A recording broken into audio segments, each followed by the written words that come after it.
गुप्ता से आचार्य हिंदी विभाग MSJ college Bharatpur.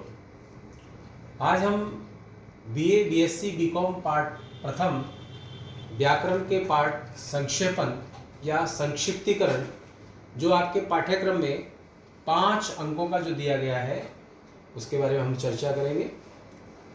प्रिय बच्चों, सबसे पहले हम ये समझेंगे कि संक्षेपण क्या है, इसकी व्युत्पत्ति और इसकी परिभाषा को हम समझना होगा, क्योंकि किसी भी गद्य को लिखने के लिए जब कोई पाठ बड़ा लिखते हैं तो उसको छोटा कैसे किया जाता है। तो संक्षेपण होता क्या है? हिंदी भाषा में संक्षेपण शब्द संस्कृत से आया है। संस्कृत में क्षिप धातु में सम उपसर्ग और लुट प्रत्यय जोड़ने से संक्षेपण शब्द की उत्पत्ति हुई और जिसका अर्थ होता है छोटा करना या संक्षिप्त में प्रस्तुत करना। संक्षेपण को अंग्रेजी में प्रेसी कहते हैं। प्रेसी मूलतः फ्रेंच भाषा के प्रेसिड्यूअर शब्द से उत्पन्न हुआ है। प्रिसाइज का अभिप्राय होता है संक्षेप, संक्षिप्त, सार आदि से। अतः किसी भी कथन के मूल भावों की रक्षा करते हुए उसे संक्षेप में कहना संक्षेपण या संक्षिप्तीकरण कहलाता है। संक्षेपण की विशेषता होती है कि कथन या लेख में से अनावश्यक अंशों को निकालकर उसका कथन या लेखन किया जाता है।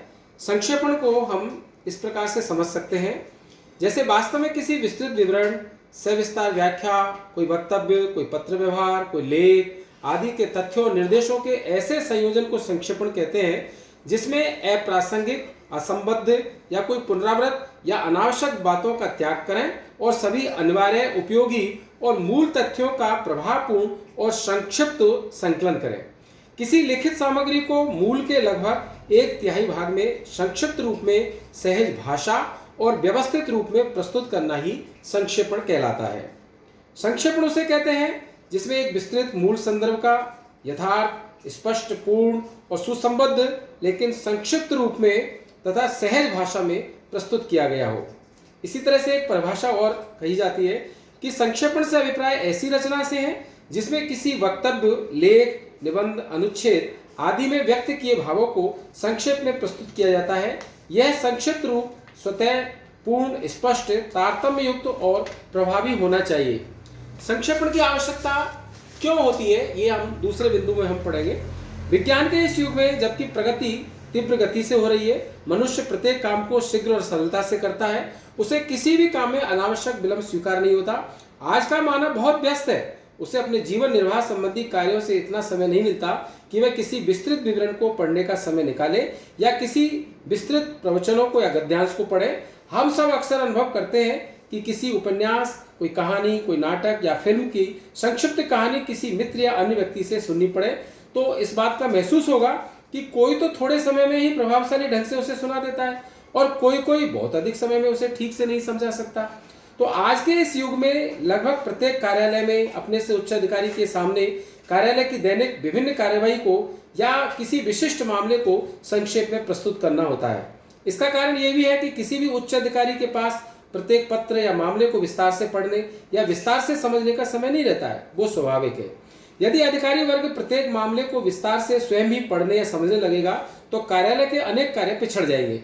अतः आवश्यक है कि संबद्ध या अन्य कर्मचारी या अधीनस्थ अधिकारी उन मामलों को संक्षिप्त कर अपने अधिकारी के समक्ष प्रस्तुत करें और यही संक्षेपण की भी आवश्यकता होती है।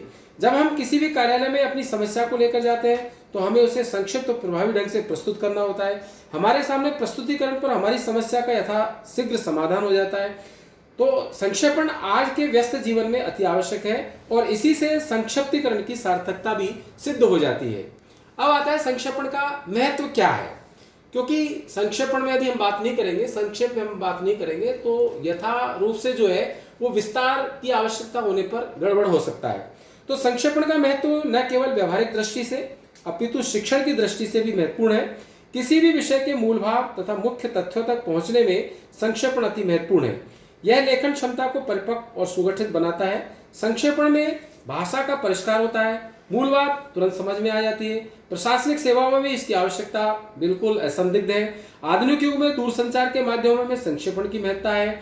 युद्ध काल में इसका महत्व और भी बढ़ जाता है। संक्षेप में हम कह सकते हैं कि संक्षेपण का महत्व दिन प्रतिदिन बढ़ता जा रहा है, जिसे इस तरह से हम उससे समझ सकते हैं। जैसे श्रेष्ठ संक्षिप्तीकरण हमारे समय की बचत करता है, एक बात। दूसरी बात यह है कि हमारे लेखन क्षमता को परिपक्व और सुगठित बनाता है। तीसरी बात यह है कि संक्षेपण से हमारी भेदक दृष्टि का विकास होता है। और चौथी बात यह है कि मूल संदर्भ में बिखरे विस्तृत तथ्यों से अपेक्षित और आवश्यक संदर्भों को पृथक करता है। पांचवी बात यह है कि संक्षेपण स्वतः पूर्ण होता है और सरल भाषा में किया जाता है। और छठी बात यह है कि संक्षेपण मात्र प्रासंगिक तथ्यों को इंगित करते हुए निर्दिष्ट विचारों को व्यवस्थित रूप में प्रस्तुत करता है। अब आता है संक्षेपण की विधि। हम यदि उत्कृष्ट संक्षेपण करें, किसी भी विचार, मंतव्य, अनुभव को विस्तार से प्रस्तुत करना बहुत सरल है, लेकिन उसे संक्षेप में प्रस्तुत करना बहुत कठिन है। संक्षेपण के लिए अपेक्षाकृत बहुत परिश्रम करना पड़ता है, क्योंकि आपके 5 नंबर का, जैसा कि मैंने पहले बताया, कि समस्त विषय वस्तु को संक्षेप में कहने के लिए समासबद्ध भाषा शैली को अपनाना होता है। यह निरंतर अभ्यास से ही संभव है। ये याद रहे कि संक्षेपण की भाषा सरल हो, सुपाठ्य हो, स्पष्ट हो, सशक्त हो, सपाट हो और मूल भाव और विचारों को सुरक्षित रखते हुए अवतरण को लगभग 1/3 करना होता है। प्रासंगिक और संबंधित गौण तथ्यों को संक्षेपण में ग्रहण करना होता है। जैसे संक्षेपण में भावार्थ, अव्यय, व्याख्या, सारांश, कल्पना, अलंकार, इन सबको हटा देना चाहिए। अतः अवतरण को समझकर उसकी आत्मा को मौलिक भाषा में संप्रेषण किया जाना चाहिए। अब आता है संक्षेपण के किस तरह से ये नियम। संक्षिप्तीकरण करने से पहले संक्षेपण संबंधी नियमों को जानना अति आवश्यक है। जैसे मूल रूप से इसे 2 भागों में बांट सकते हैं। एक तो होता है विषयगत नियम और एक होता है शैलीगत नियम।